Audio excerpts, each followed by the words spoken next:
Okay, let me get that down just a little bit.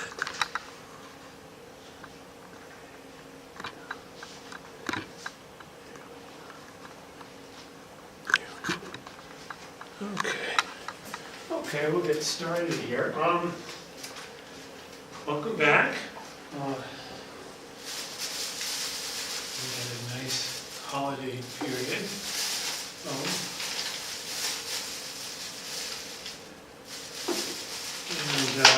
I've got the room, we've got a room for February 2nd. You're leaving on the 3rd. Yeah. Right. Yes, I wanted to, just to confirm that, but I remember you said you were leaving on the 3rd, so we are going to be on February 2nd, and that's going to be the final presentations from 1300 to 1600. And in, I believe it's the 17772, the 7th floor here. I'll confirm the room number. We have that, that is set up. Is everyone okay with that? So do we have final exam after that? Correct. Okay. Yes. So the final exam will come after that. You're going back to your country the following day, so you'll get that after you get back, and that's fine. Everything, part of that will involve you watching your classmates' videos, so that'll be part of it, and those will be on YouTube. So as long as you have access to YouTube in your home country. No, I mean, sometimes that's not. In China, I had the problem. I had a student who went to China and she was there for and we had that problem of dealing with the censorship in China. So that is not it's not a given. So as you can see, we're going to continue talking about political systems and economic development. I'm also going to talk about Spain, and the reason is that I've realized I've talked pretty much about what everybody's topic, except for your topic, Vicky. And so I thought, okay, well, let me just talk a little bit about that, because the final will involve, each one of you is going to have to talk about something about the other, the presentations, and about some of the subject matters. So I thought it would be useful to at least talk about Spain. I don't know much about Spain. I've never been there, so I'll have to preface my remarks on that. And what I'm going to focus on in my remarks on Spain is going to focus on Madrid and what Madrid is and what it means to what Spain is as a country. And I think it's a very interesting situation as in terms of studying international countries and international economies and all. The story of Madrid is quite a very interesting one, and it plays an important role both in what eventually happened to the Spanish Empire, and as well to what Spain is today. And I think it's very much germane to your topic about Catalonia. So. And I'm being sensitive around, I'm talking about Madrid, so it relates to your topic, but so it'll be some interesting background, I think, for the class, and probably for yourself as well. Certainly it's an interesting background for me, I learned a lot doing that. I also wanted to mention, I made something that was said something quite in error, maybe some of you knew, and you were kind enough not to say anything. Fujimori, the former Peruvian president, in fact, had been in jail for the last 10 years, which I had forgotten. 10 years went by quickly, and since he went to jail. I remembered when he was here. I forgot when he left and they put him in jail, but then I did remember he had been in jail, and he's been pardoned. He actually got pardoned over after, just as it happened, as you saw in the news. He was pardoned, and to great to some outrage and some quite controversial individual, and I think people can get both angry and for good reasons, both angry and as well as supporters, and both have reasonable reasons for doing so. But at any rate, that I wanted to note that. I in no way suggest that everything that I say here is correct, and probably a lot of it is quite wrong.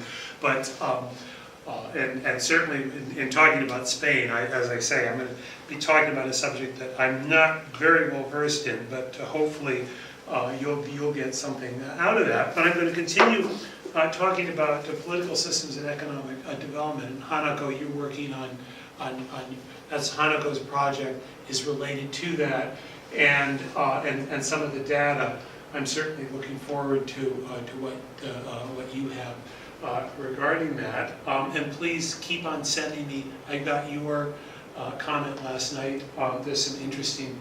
I'm not quite sure exactly where you're going, but certainly you're talking about some interesting stuff. The Iran and Saudi Arabia is a very interesting dynamic there, and I'm certainly looking forward to seeing how your work develops, and Enrique certainly looking forward to hearing more from you. Any rate, let's get started. We left off. We were talking about the Middle East, and the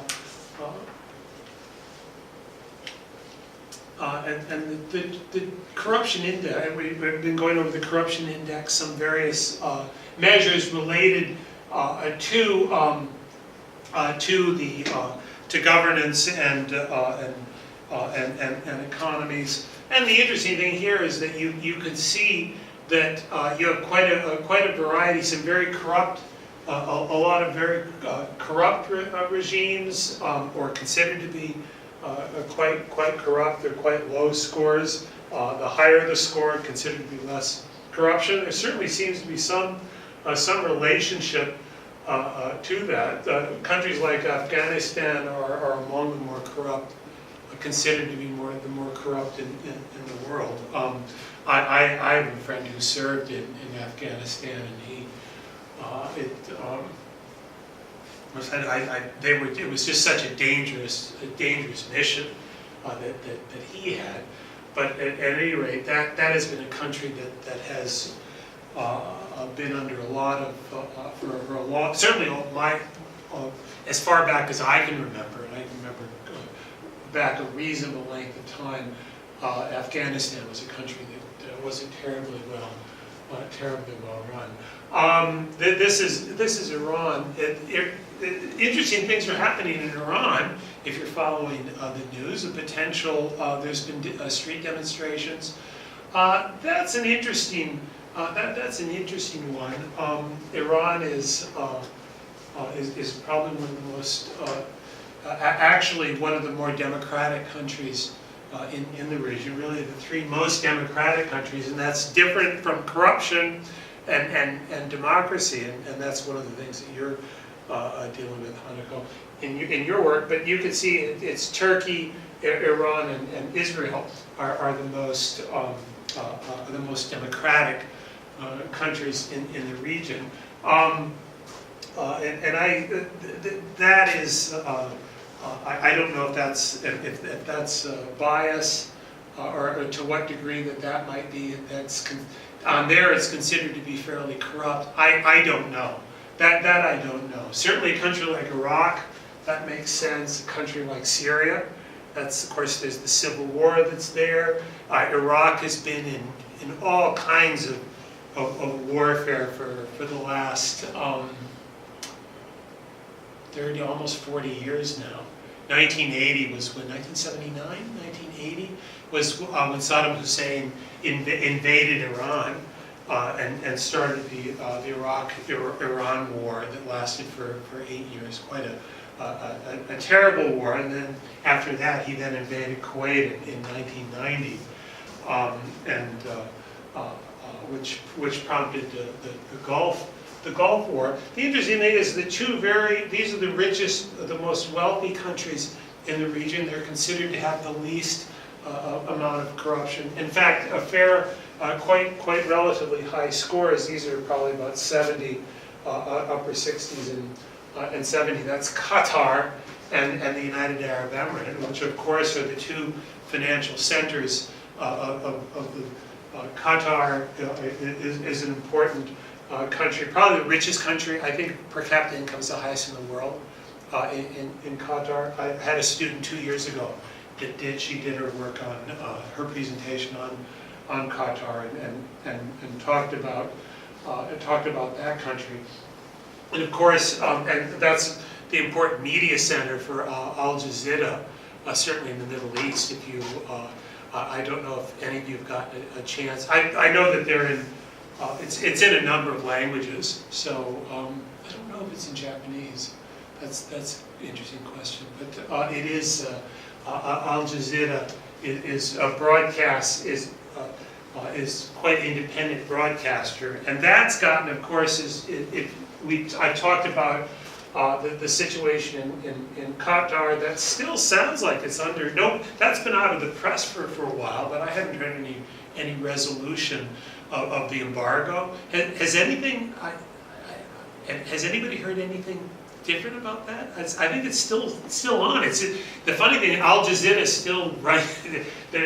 I read it quite frequently. I haven't seen anything about that situation, but I haven't heard that it was over.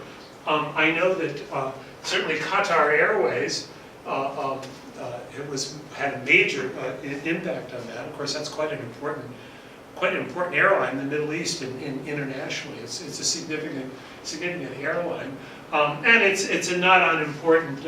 Doha is a not unimportant financial center, and then you've got Abu Dhabi and Dubai. Of course, Dubai is in the United Arab Emirates. The Emirates, I believe it's seven different Emirates that make up the United Arab Emirates. But Dubai is right about there is a major global financial center. And then of course Saudi Arabia. That's interesting. They have it about average in terms of corruption. The same with Jordan. I've mentioned and Nazari, I know I mentioned last night, one of the things that really interests me in looking at what's going on in Saudi Arabia is to what degree did the opening up to Iran and President Obama's nuclear deal have on forcing it. I'm just wondering. That's an interesting question. I've never seen anybody write about that or talk about that, but it just seems to me that it must be having some impact. Of course, part of the situation in Saudi Arabia is you have a rapidly growing population. It's quite large, and I think it's probably approaching 50 million. It's over 40 million, I think, maybe even 50 million. A very rapidly growing population, and the oil revenue can't quite. Because the population, that's the native population, is so large, it can't quite support. Support the whole population in the way that it once was able to.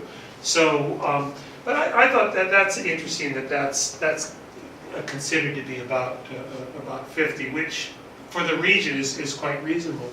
There's Jordan. Jordan is actually. Although it's right next to Israel and has fought wars with Israel, curiously is probably less hostile in general towards Israel than other countries in the region. And certainly there's an interesting Israel and Saudi Arabia have kind of been a bit of an alliance now against Iran. So that's kind of is kind of interesting. Then there's Turkey.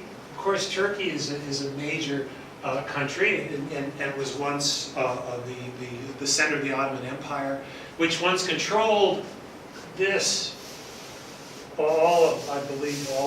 certainly all of this area, all of the Levant area, I think most of the Arabian Peninsula, if not all of the peninsula. Not, of course, Persia, Iran.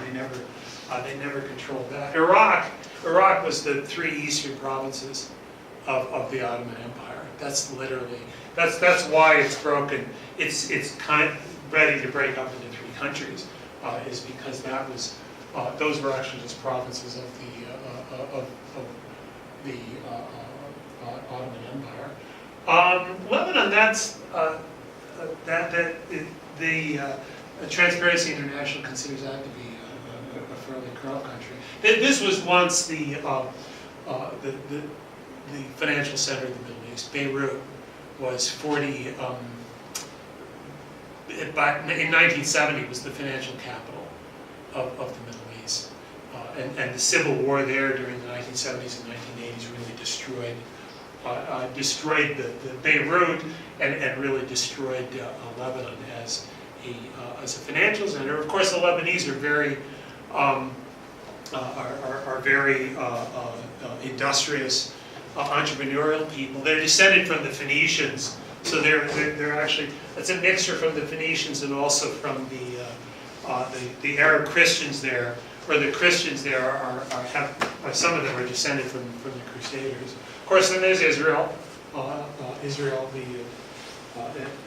We could have a whole class talking about that. They consider Egypt to be moderately corrupt. Then there's Oman. Here's Yemen, another very poor country. You can see here's what's interesting in terms of economic development and poverty of Yemen, very poor country. Afghanistan, an extremely poor country. That's Turkmenistan, which is not quite as poor. Iraq, of course, has had a lot of war, civil war. Here, this is a relatively reasonably wealthy country from oil, small population, a lot of oil. Not terribly wealthy country, quite wealthy, very wealthy, extremely wealthy countries there, quite wealthy countries there. You can see in general there's some positive relationship, but there are outliers such as, and certainly Libya is an important outlier. Turkey, would you put, Turkey's quite reasonably, is quite a reasonably powerful economy. So you'd have to say that there's some relationship between them. That is the, let's see,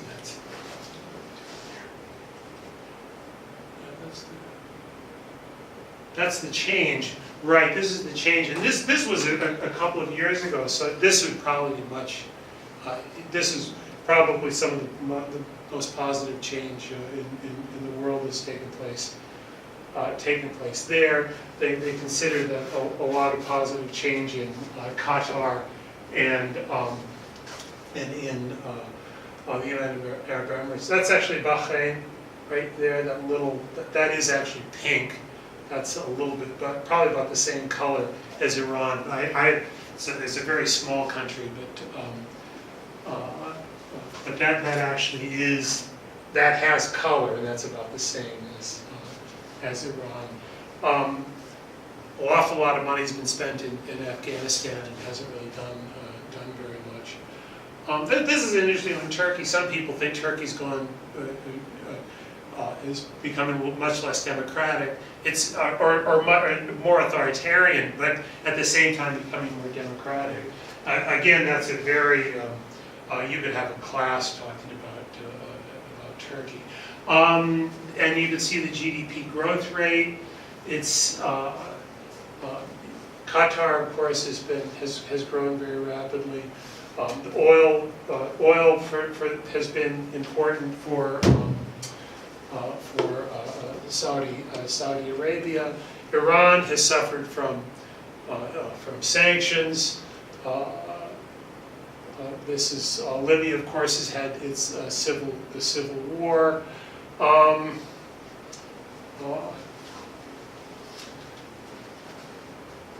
So if you want to look and compare, that's kind of the change. And I think the answer is it's not necessarily much correlation. That if you look at GDP growth rate and trends in terms of corruption, there's not not necessarily much correlation that I could really see there. Maybe some, but you know, there's a lot of variation. There's a lot of variation. That brings us to Africa. What I've done here is I've done the Civil Liberties and Government Function Index, and what I did was I put them together so that you can see where you have countries that have low civil liberties and low government function. Basically, countries that are barely functional. That would be countries that really would qualify. These low would basically qualify as barely functioning. Now, the interesting thing there is that Egypt is considered one of them, and we've just said it's a relatively not quite as the level of corruption they consider to be less, but it's considered to be a relatively poorly functioning country.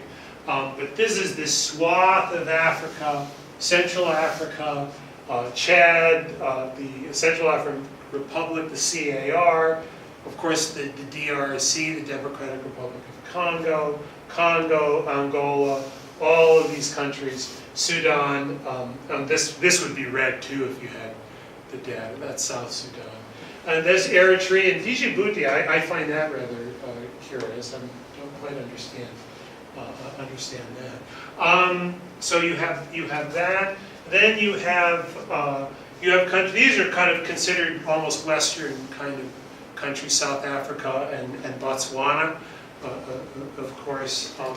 And again, there's going to be some. I think there's a Western bias there. There's a lot of European people of European descent in these countries. They play an important role in running these countries. So, you know, there's certainly no small amount of that. The same thing with Namibia, which is considered to be mid-government function and high civil liberties. And the same thing with Zambia. Of course, we know the problems in Zimbabwe. That's Zimbabwe, which is considered low and low. 40 years ago, that would have been a very different color, and it really has declined quite dramatically. The East Africa, this is kind of the Rift Valley kind of countries here. And one of the things, if you go back and look, I think I have maps that show the currency. And actually, most of these countries are tied to the dollar in one way or another, so the currency regimes are actually quite similar as well. That's kind of an interesting thing that I know about that, the mid-level. And you get the same thing with Nigeria, Cameroon, and these Western African countries. So this is your kind of what people have a stereotype about Africa, are these countries. And then you have, of course, the more European, a lot of European influence, the East Africa, which actually has a lot of positive things happening in many of these countries. Changes taking place this part of the world. I've talked about Ghana quite a bit. I'm personally quite familiar with this country. So there's Senegal right there. Riki knows that country quite well. Actually, I was reading. There is some. There's some kind of religious strife problems. You know, I just read about this a few days ago. There's a bit of this area beneath the Gambia is Christian, and the north is Islamic, and apparently there's a bit of unrest in that part. But in general, it's considered a lot of civil liberties. It's considered quite positive. This is probably changing. The Gambia, that's changing. These countries here, West Africa, many of them have had a lot of problems. They're not very well functioning countries. Guinea, Guinea-Bissau, Cote d'Ivoire has had a lot of civil war. Liberia's own civil war. Sierra Leone. These countries have all had civil wars in the past 30 years or so.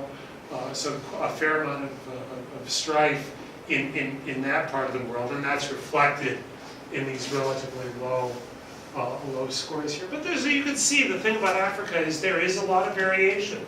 In Africa. Of course, and this is where you see the government functions, civil liberties, the Western Europe, and again you have that kind of, certainly no small amount of bias towards that there could be. And the Economics Intelligence Unit is based in London, of course, so that's certainly going to be a British and Western European perspective, but these are all considered to be high government function, high civil liberties. I think most people wouldn't argue with that, with all of these countries. Your Eastern European countries and Balkan countries are considered to be a bit lower. Here's Italy and Greece are part of that. And part of that is Italy and Greece, as we've talked about earlier, are less, have a fair amount of corruption. There's Belarus, that's considered low, and that's because it is quite a, I've talked about this before, that is considered to be Europe's last dictatorship. So that stands out. And Russia, of course, big in the picture just because of its size. It is a big country. Means low to mid government functions, mid civil liberties is what that designation means. I don't know. The government seems to function okay, but I wouldn't rate that as on the same as Africa. North America. This is of course not surprising. These are kind of similar with Western Europe, major countries, major Western democracies. These are considered to be mid-high. Some of this I don't know. It says mid-high. There's a lot of corruption in this part of the world, especially right here in Central America. So I do find that a bit curious. There's Costa Rica, which is considered to be high. Jamaica, again, Jamaica is considered a high. There's a lot of crime there, and at this. Here's a very curious, and one of the few examples of this in the world is Cuba.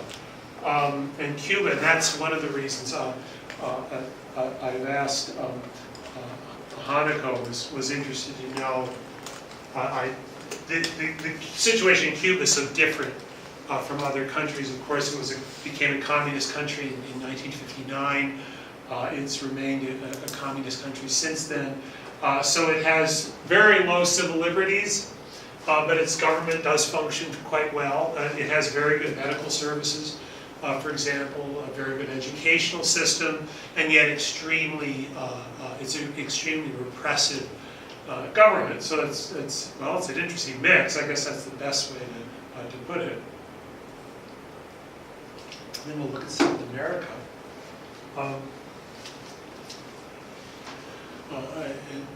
And here we got Brazil, high government function, high civil liberties, but which is interesting, quite a bit of corruption. But it's the same, considered to be the same as Chile, right there. Then we've got Colombia, which also has a high rating. The country that stands out, of course, is Venezuela. And I think now you probably wouldn't be, let's see, mid-low. Maybe it would be mid-low, or low-mid. Venezuela's in a lot of trouble, but I've talked about that. Before. But in general, the Latin American, South American countries are considered to be reasonably well functioning and have reasonable freedoms. As I say, the real standout now is Venezuela, and this was 2011, 2015. I think that would definitely have changed in the last 2 years. I think any reasonable person who's watching what's going on in Venezuela would conclude that it's slipping towards a kind of dictatorship. There's going to be presidential elections later this year, but it's pretty clear that Maduro is basically going to be the only serious candidate, the current president of Venezuela. Then Oceania, of course, again, these are kind of almost like European, North American countries, Australia and New Zealand. But interestingly enough, Indonesia.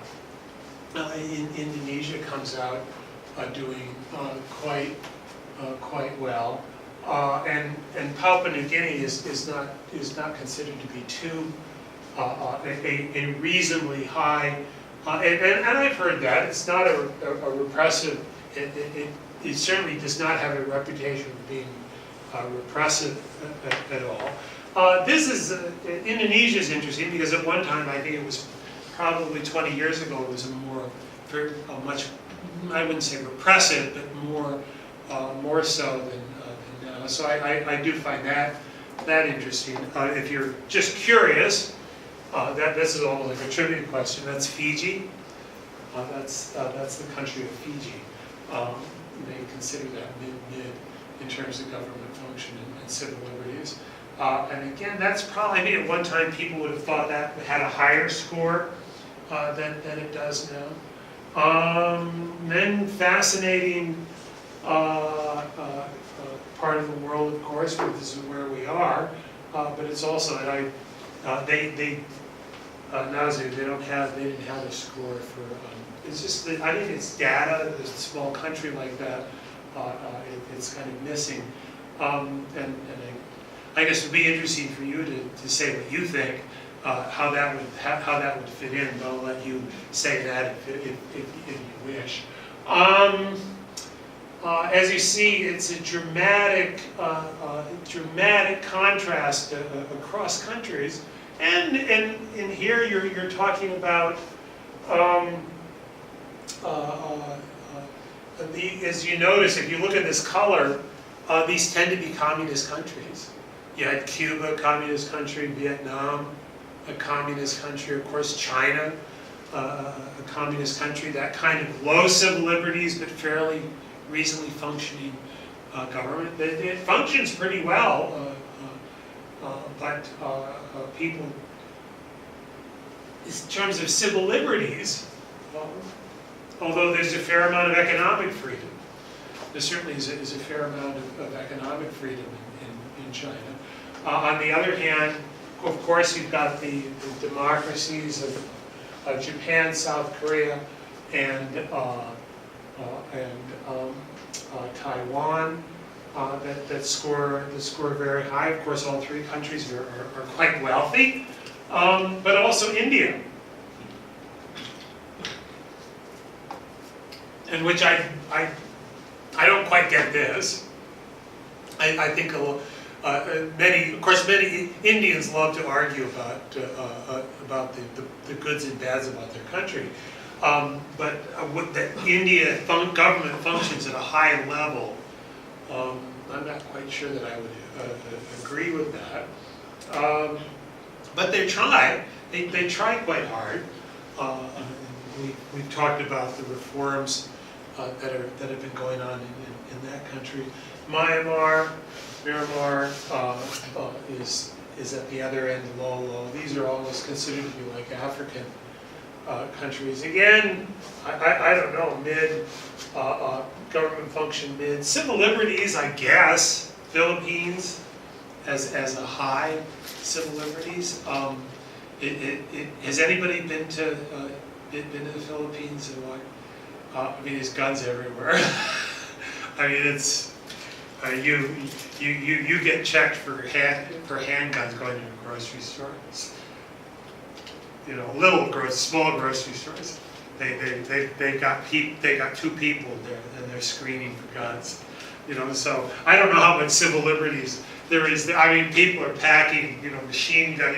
You see people that are delivering money and packing machine guns, and you say, okay, be careful. Okay. So it's a little bit scary. So I don't quite get that. But I've heard many people go about Vietnam's quite a nice place. I don't know. You know, if it has low civil liberties, my nephew's living there right now, so I'll have to ask. But I've talked to many people that have gone there. Thailand is, gee, and again, I don't know. Of course, the military is back in power in Thailand. I haven't mentioned the President Duarte, the current president. They might probably would rate it as having more corruption. Certainly, probably a reduction in civil liberties there. I mentioned Indonesia. This I find Malaysia quite, you know, that's quite interesting that they consider that the government functioning mid, and that it functions better, or that Indonesia's government functions better. That's quite interesting.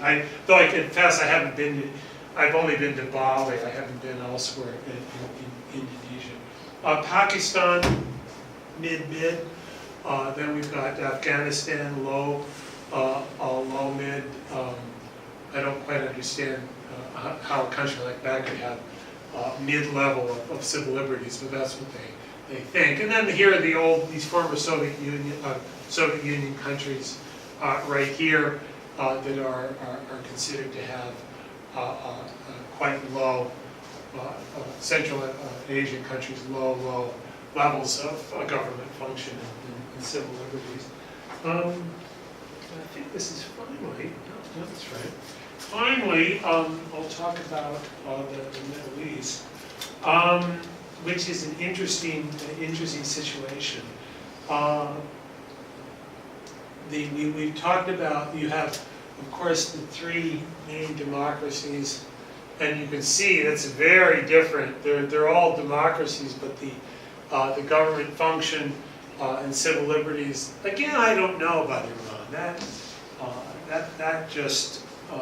That seems a bit. It just strikes me as being a bit biased. I would love to go to Iran. I'd love to go there. I've been to Turkey, and I really one of the things I'd love to do is go there and then continue on to. I think Iran would be a fascinating country. I have a sister-in-law who's Iranian,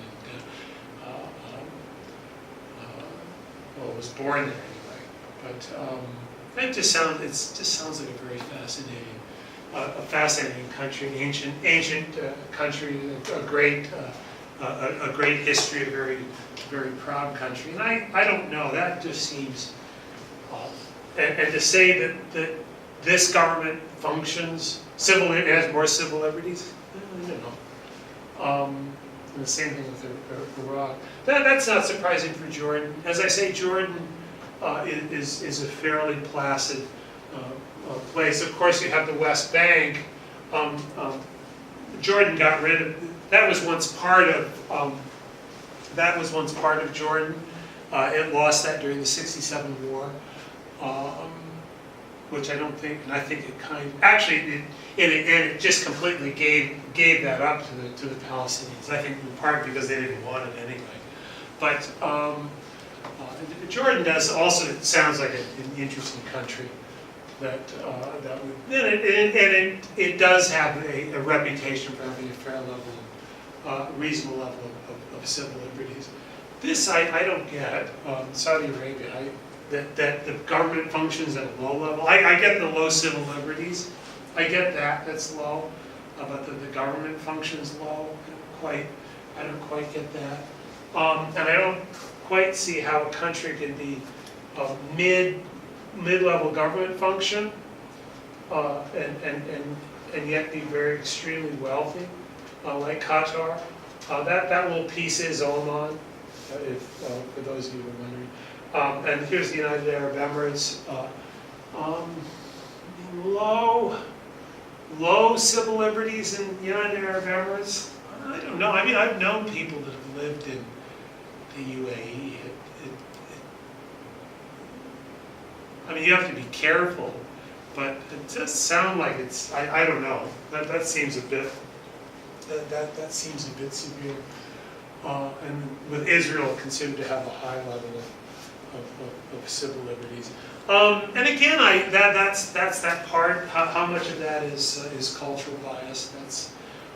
That's certainly one of the things that I'm looking forward with Hanako's work, is to see what she comes up with in terms of some of this analysis that she's working on. So I'm going to move on from that subject, and let's see, we've got 11:42. I'm now going to talk about Spain, and this is going to be, as I say, I'm no expert on Spain, and I'm primarily, Ricky is going to have his Spain as his topic, and but it is a fascinating country. It's certainly been an important country in global history. It has a fascinating history, and quite complex. And so I'm going to go back and start in talking about Spain, and talk about the when most of Spain was dominated, was controlled by the Moors, and it was Islamic, part of the Islamic world, and certainly a quite great civilization that it was. And this is a map of Spain in the year 1000, and you can see at that time this was Arab North African controlled. It was part of the Caliphate of Cordoba. There's Cordoba there, that was the capital, and quite a rich, very, very rich city at that time. Certainly far more, this part was far more developed than Europe at the time. Now certainly in the centuries, in the 8th century, almost the entire Iberian Peninsula, this is called the Iberian Peninsula, Spain and Portugal, was controlled by the Moors. The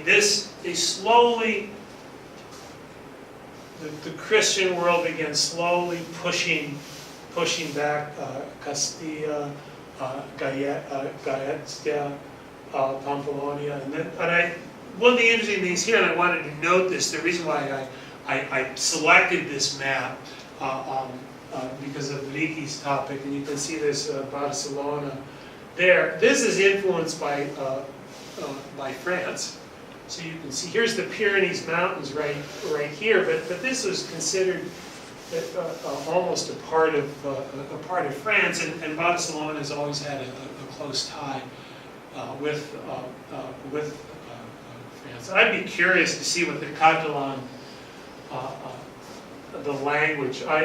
My guess is it has some French influence. I would bet. I know that there's dialects in northern Italy that have had, for example, where my wife is from. I remember in northern Italy, the local dialects had French. It actually sounded quite French, more than Italian. So I would suspect that would be an interesting thing to know whether it actually kind of sounds a little bit French. I'd be curious to know that. At any rate, this was the situation in Spain in the year 1000. As I say, it was dominated by the Islamic world. All of from central to south, all of that was controlled. It was a very high civilization, very, very wealthy, and also it's important to remember, and I think that that this is an interesting consideration for those areas of the Christian world when they were controlled by the Islamic world. They never really repressed the Christian religion in those places. Christians and Jews were allowed to practice their religion. Certainly, Muslims were at the top of the society. There was Christians and Jews had to have a lot of deference to them, but on the other hand, the people in this part of the Iberian Peninsula that were controlled by Muslims had freedom of religion. Some converted to Islam, but most didn't. The thing that you do note that the Ottomans were similar in that way. The Ottomans, in most of the places that they controlled in Southeast Europe, people were allowed to practice their religion. Certainly they moved people in. You have, for example, a country like Albania that is Islamic country, or you have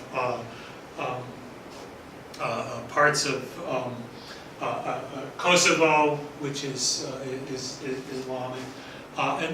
But most of those areas, and that was true there, that was true in Southeast Europe. Sicily, for those of you who might know that the Islamic world controlled Sicily for several centuries, around the year 1000, 1200. And these were civilizations that were quite advanced, and certainly, as they say, far more advanced than what was in almost all of Europe at the time. This, in fact, my understanding was this was some of the highest civilization in the Islamic world at that time. But as I say, that slowly, the Christian world became slowly stronger as the millennium progressed, and slowly began pushing back the Moors.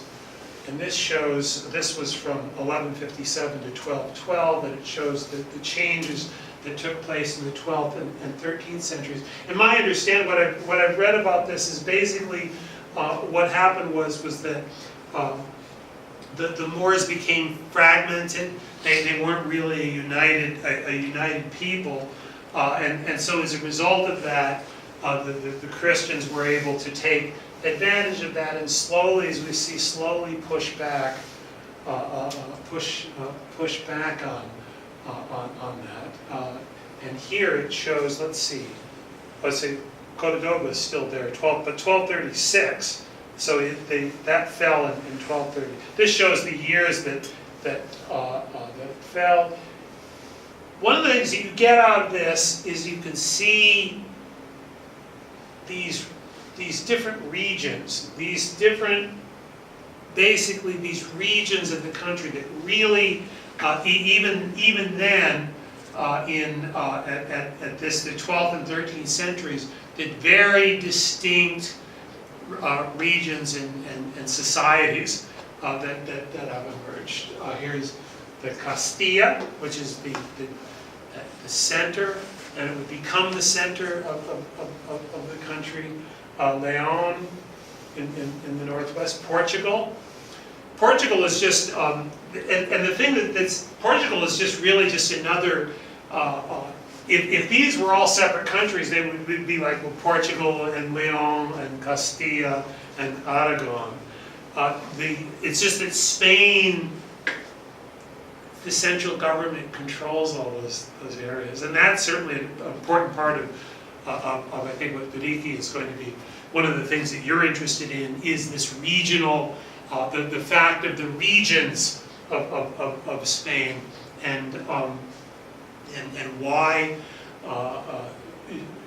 For those, if you've been following the news, you know that there's an independence movement in Barcelona and in this region. It's very restive. There's a lot of there's been a lot of some civil unrest, political unrest, and then of course the independence movement people won the election. They were thrown out, and then they won the election anyway. But you can see that these are very distinct societies, peoples, all these different places. Portugal, as I say, would emerge as a separate country, but really it's just these others really have their own identity, probably just as strong as Portugal does. But the other thing I want to point out here is you can see Madrid is about there. It's not on the map. was not a city of any real note, and this will come. Toledo was a more important city. That was of this central part of Spain. That was the most important city there. And then you can see these are the dates that these cities were taken and from the Moors. What they call the Reconquista is the reconquest. I'm sure the Moors called it something different, but that's what the Spanish called it. At any rate, you can see 1246, 1226. This continued south slowly over. Really, this was something that went on 600 years. This slow pushing back of the Islamic world back towards the south of Spain. Now we're going to look. This was the situation just several generations later. It's 1212. Now this is 1300. Now Portugal emerges as a separate country, separate entity by 1300. This is Castilla. It emerges as a powerful area. Granada, this is the Moors. This is what the Moors had left. This southern, the south coast of Spain in 1300. That was the last area of Spain where the Moors had control over. This is Aragon. Here in Barcelona is right there. You can see Navarre here. I don't know much about this region though. So this you can see. Here's Castilla.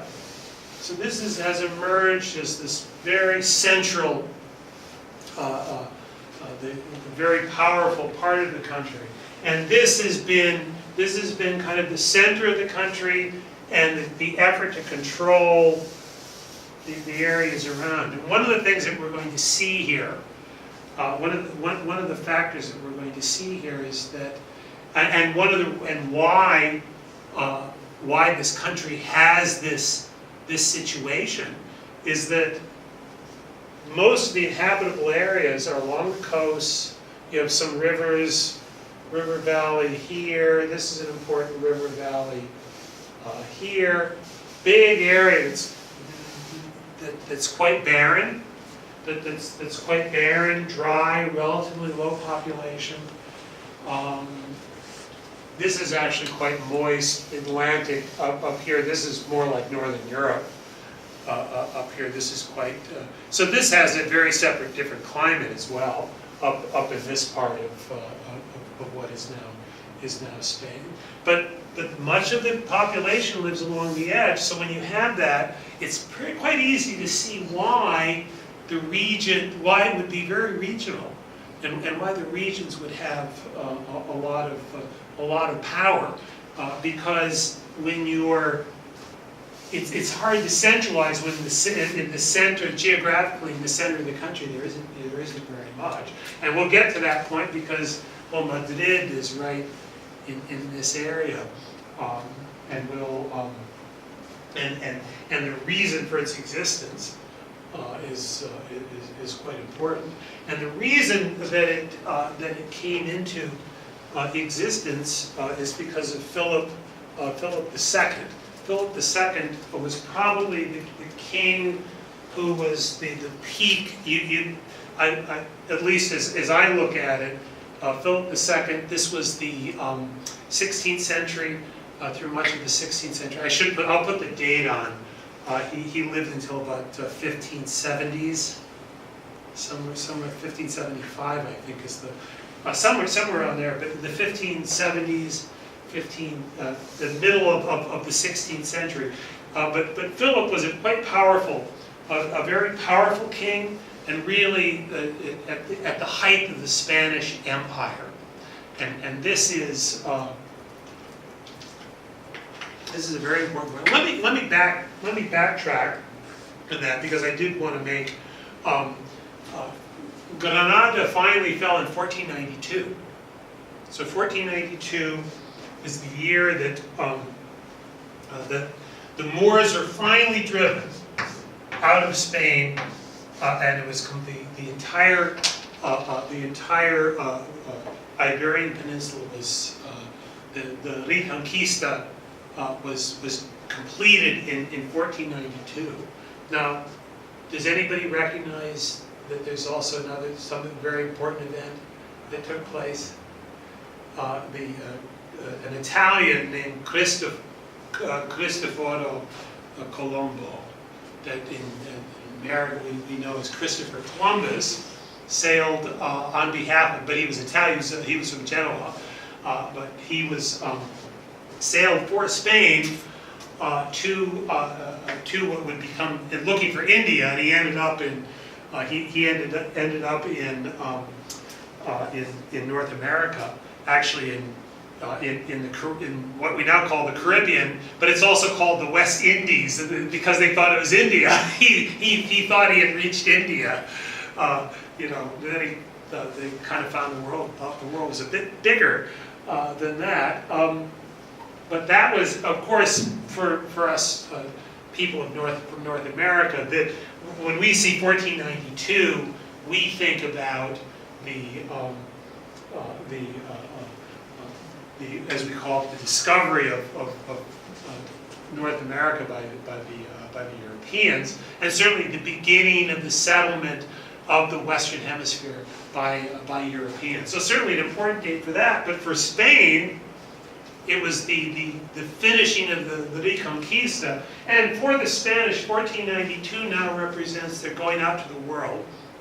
They've conquered, they've reconquered Spain, all of Spain. Of course, Portugal is a separate country. Portugal also would have its own empire. But Spain was about to, in the process in the 16th century, to develop one of the world's most powerful empires that's ever been seen. As I say, this is where Philip comes in, and he was certainly an important part of that. There's actually a country.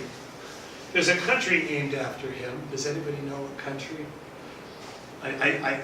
The Philippines. It's named after Philip. The Philippines. That's who it's named after. That guy right there. It's named after him. And that was Magellan sailed to what is now the Philippines earlier in the century. But I guess they decided to name it after him. He not only controlled a large empire, a spreading empire in the New World, but a spreading empire around in the Middle East and in Asia, and we'll see that in just a moment, as well as control of countries like the Netherlands. Through marriage, he controlled that. This is also the fellow that decided he'd had enough of the English, and set what was called the Armada, a ship. He set a navy, his navy, against the English, and the English won in 15. Now I'm forgetting the date.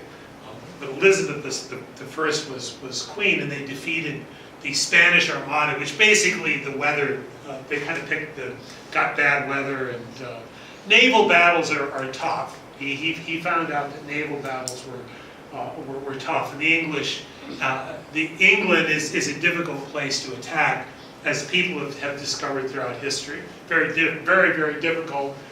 It's a difficult place to attack. Easy to, much like Japan.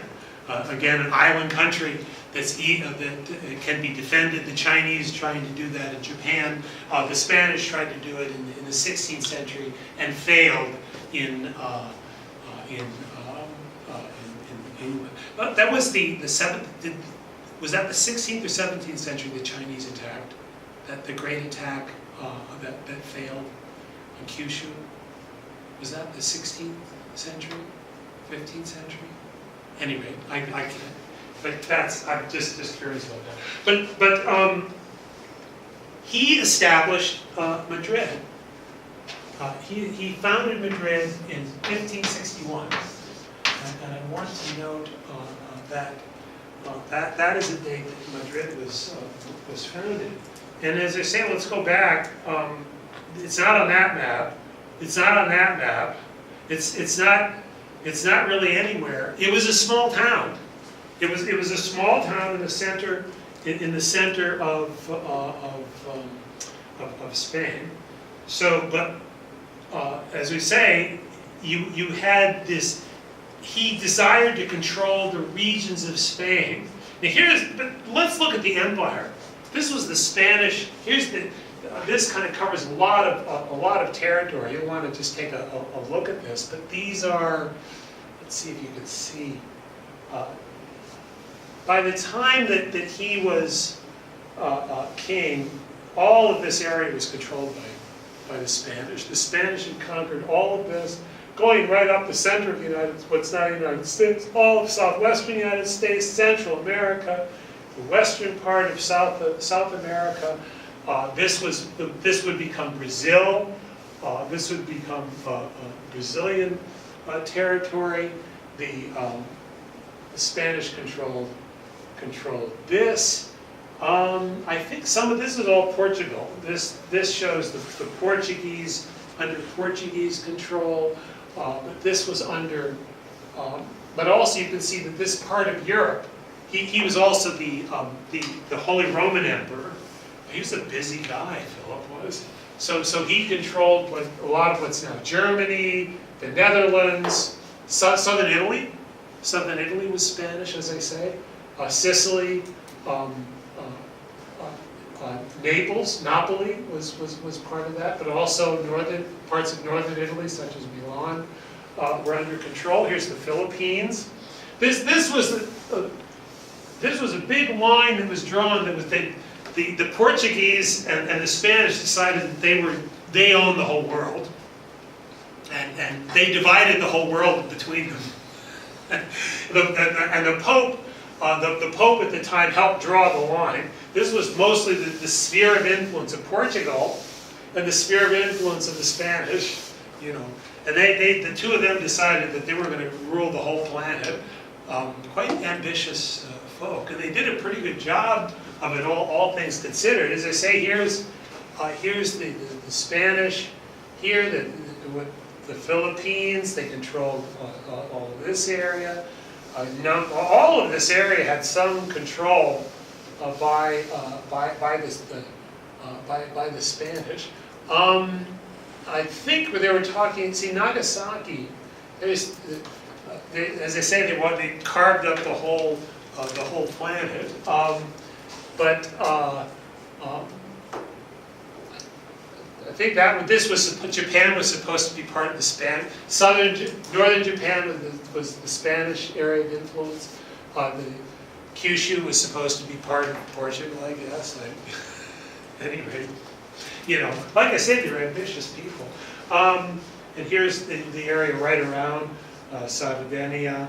You can see that a lot of northern Africa. Here, and some of these are still controlled by the Spanish. Ceuta, Medulla.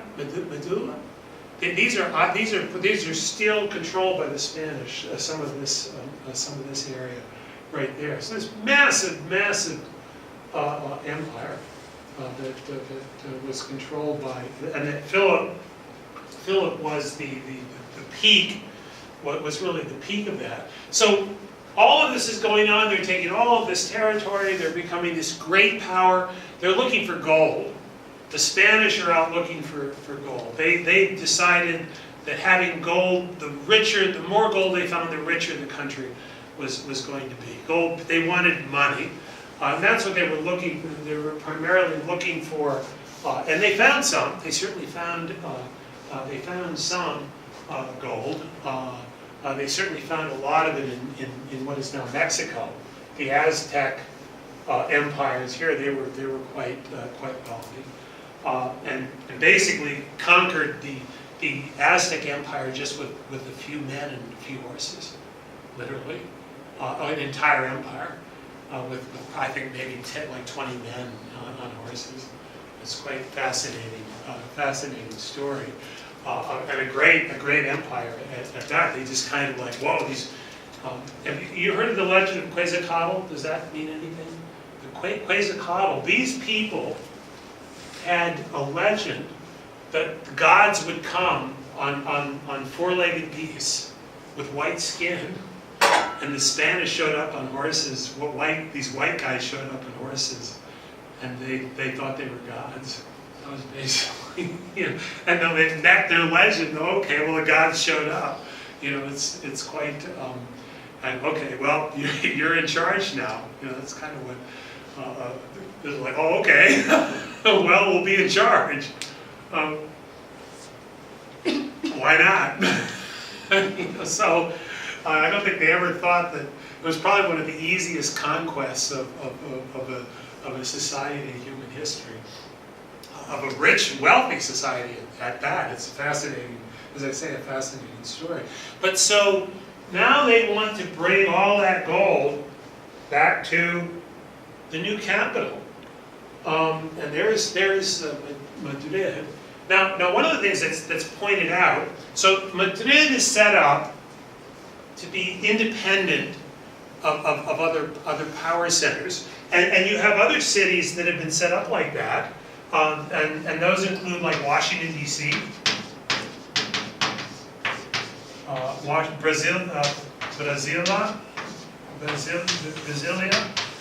Brasilia in Brazil is another one.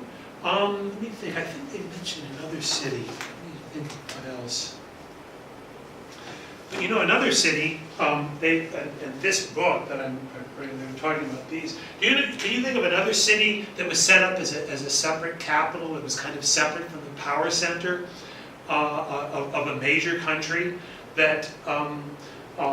That basically to change the shift the location of political power? Was any city? What about Buenos Aires? Where? Buenos Aires? Buenos Aires? Maybe. That's a good question. I don't know. I'm not sure. That may have always been a capital. I was thinking of Tokyo. Tokyo is actually. It actually has, and the interesting Tokyo was established kind of around a similar period, about 1600. That Tokyo became the capital, really but really for a lot of the same reason, different shift in the power location. So if you can think about what Tokyo is and what Tokyo was in 1600, very similar situation to Madrid. Here in 1561, right there. Now the thing is, here we'll see there's a lot of differences though. The interesting thing about Tokyo is actually the biggest flat area in the Kanto Plain is the biggest flat area, and really one of the best places for people to live in the entire country. That hardly anybody lived in 1600.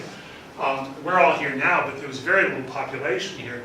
The population was concentrated around Osaka.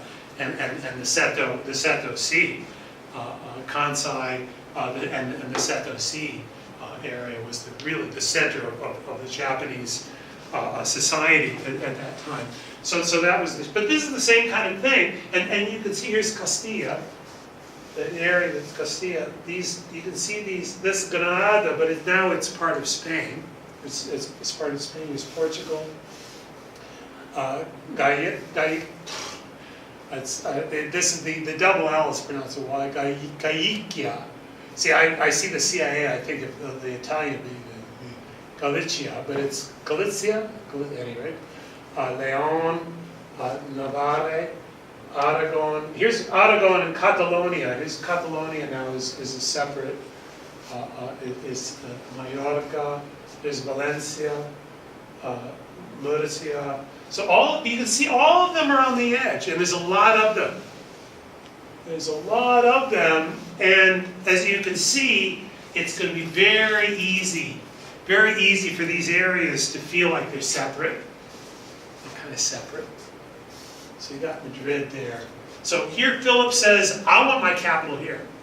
My capital right here. I want to control all this. I want to control. I got this empire. We're controlling half the world. Well, doggone it, we're going to control this country too. He wants to control half the world, but he also needs to control his own country. So that's the and this is a small town. Madrid's a small town. It's not an important town. No more than Washington was nothing. Tokyo was a small town. Brasilia was a small. All these places were small places when they were established as capitals of major countries, and the same thing for Madrid. Now, what's different about Madrid, as we're going to see, is it had a little bit different situation. Now, this is going to be this is the center of Madrid. I think it's probably the king's. Yeah, I think this is probably for the king. You can see, just look at that. This is the center. That's the center of what very likely the area that Philip established. Now the important thing there is can you see the large river? Can you see on this this is the satellite picture? Can you see the large river that conveniently delivers goods? That's a major transport artery to deliver goods to Madrid. Can you see that? Do you see that river? I can't either. It's not. There isn't. Well, there's this, and I'll show you how big that is because I think it's really important to see. There's no major. This is the middle of the plain of Spain. There's another view. This is great. Google Earth is wonderful. You just do whatever, the angles and the whole thing. This is now I've got a 3D view. It's just, I mean, it's beautiful, fantastic stuff. But there's the city center right there. Now this river comes into view, and you can say, well, how big is that? How big is that river? Well, there's something right there that should give us a pretty good feel for how big that river is. That's pretty cool. They got the road that goes right underneath the stands there. The stadium. This is the football grounds, football pitch here. Well, that's the width of the pitch. That's a football pitch right there. It's about this. That's it. Hey, you can't. All you got is rowboats. There's nothing else that you call it a river. It's just small boats. There's nothing can be transported on a river like that. Nothing. So you've got this place, the city in the middle of nowhere, and people are going to live there. And it's also an important thing to remember. Here's some area near. This is the lush farmland. So the lush area near, this is very near Madrid. Look at that. That's probably summer. This is probably taken in summer. Do you see that? That's dry. That's not. It's dry. It's kind of semi-desert, really. It's kind of semi-desert. You can see this farmland, but it's, it's kind of dry. That's just right outside of the city. Just red. Not far from Madrid. That's really right in the area there. So there's not a lot of farmland. Here's another. This is probably a winter or spring kind of where there's enough rain. But again, there's not a lot of trees. There's the farmland, but it's not lush. It's not lush, and if it's not lush, it might not be able to support, that the land can't support a lot of people. Here's, Madrid is right in here. This is mountains here. Mountains that go like this. So look how far away, it's a long way from any of the coast The closest is about 350 kilometers. It's a long way from the coast. Here's a map that shows that. There's Madrid. There, you got these mountains of like over 2,000 meters. Some of them are like 3,000 meter peaks, so that kind of surrounds there. Here's some river valleys that come here, but that's still, it's a long ways from a long way from Madrid. And this goes through. These go through Portugal anyway. Here's a river valley. Here, the Ebro. That's a rich river valley. Here's Barcelona. So that's a plain. That's a quite rich plain. And Madrid is right in the middle of nowhere. It's nowhere. So they put this city. They're going to have this capital city right in the middle of nowhere. Well, the problem is you can't grow. The surrounding area, they couldn't grow a lot of food. Didn't have enough to really sustain the city, which means you've got to bring and there's no river. This is the 16th, 17th century. What are you going to do? You've got to. There's no, you don't have railroads. You don't have river. You don't have. There's no cheap transportation. So they built the city right in the middle there with no cheap transportation. Nothing. That means it's going to be very costly. So they had to use these guys, primarily these guys to. Good-looking guy right there. Yeah, that one right there. Yeah, me. They use these oxen. See, you've got oxen. Now the thing about oxen is that besides they got that one definitely has an attitude. Is that they got to be fed and they graze. They're cattle. They graze. Well, let's go back. Oh, what are they going to graze? So they got to graze, so they got to bring stuff from a long way. So what they had to do was set up a system where the local farmers had to allow them to graze all the oxen. They basically had to use all of the cattle in the country to bring all these goods. And now this could produce some food, but when it failed, people starved. People, you could have famines. And in the early 19th century, they had a famine there. I think it was 1811. 1812 they had a famine there. But you've got to bring in anything that comes from the ocean. All of it has to come over land. It's very expensive. So basically, what happened was they spent a lot of they spent a lot of the wealth. Spain spent a lot of the wealth that it got in the Americas from its empire around the world in order to build, to create Madrid. In order to create Madrid, in order to have this central, to control these regions around the edge where all the people actually lived. They right the city right in the middle where nobody lived, and they had to do this.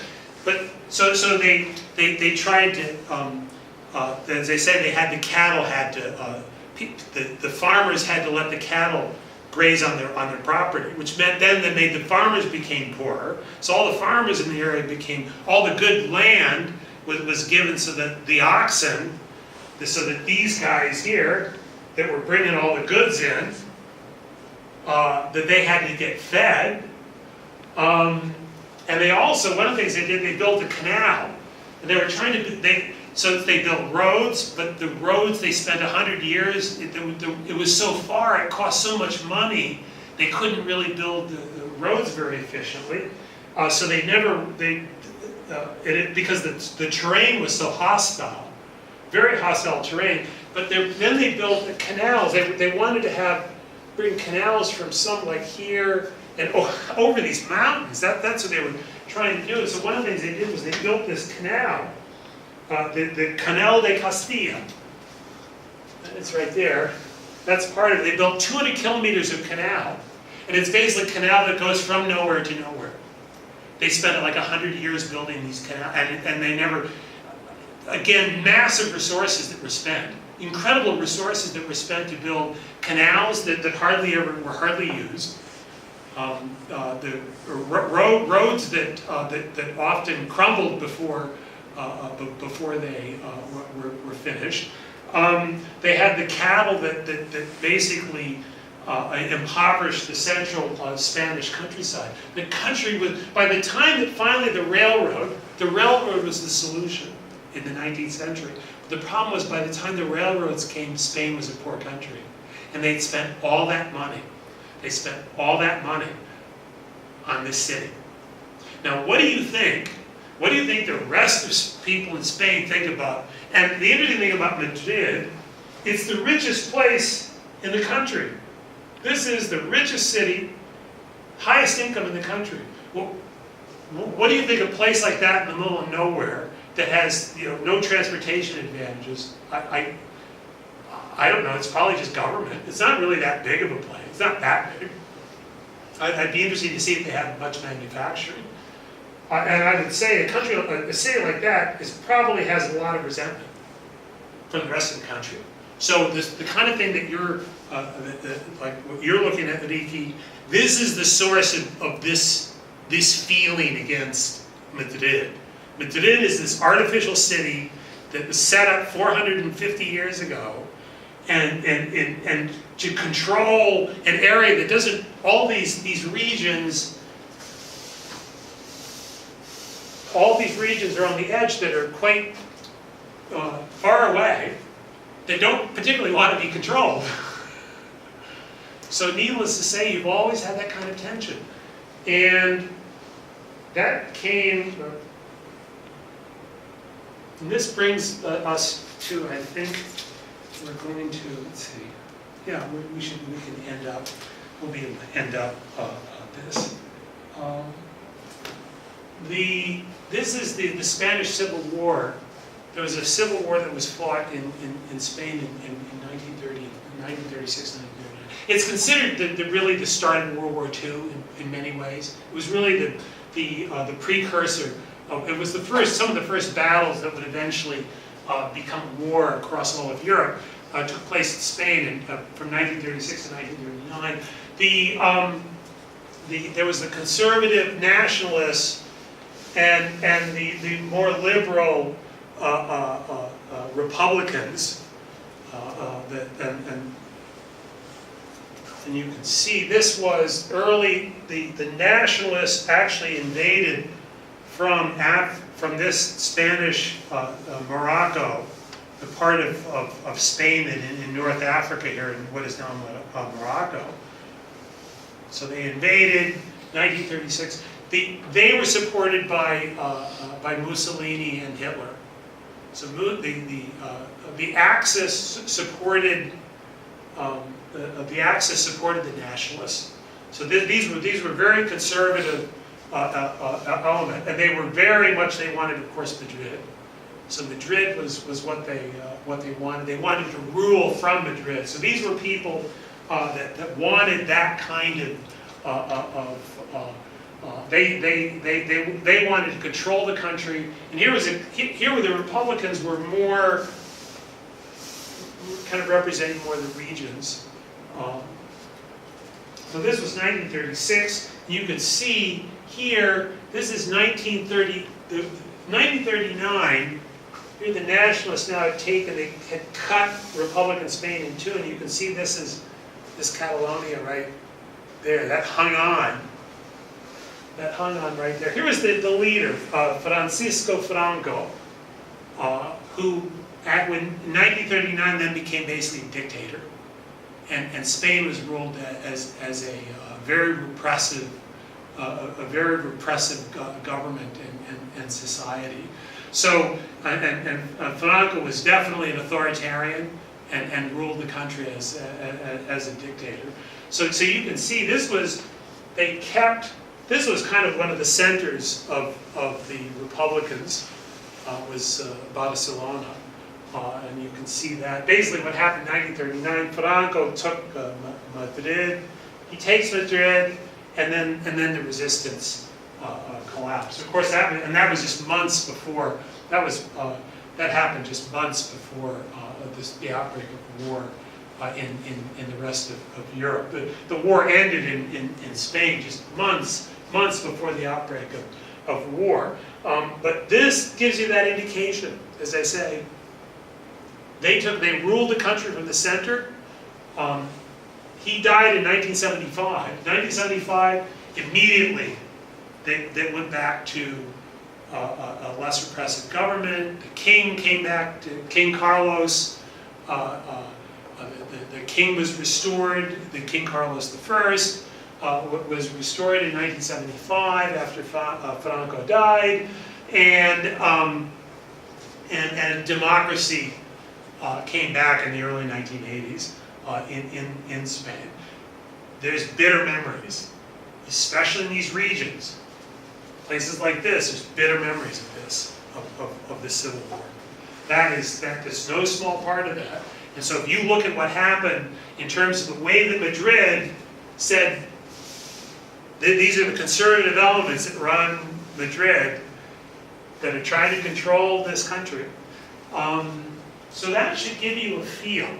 That should give you a feel. And I think that's, and as I say, I don't want to, I try to keep this outside of anything other than to give people a reference so that when they see what you present, you're going to be focused on Catalonia and Barcelona. You're going to be focused on that.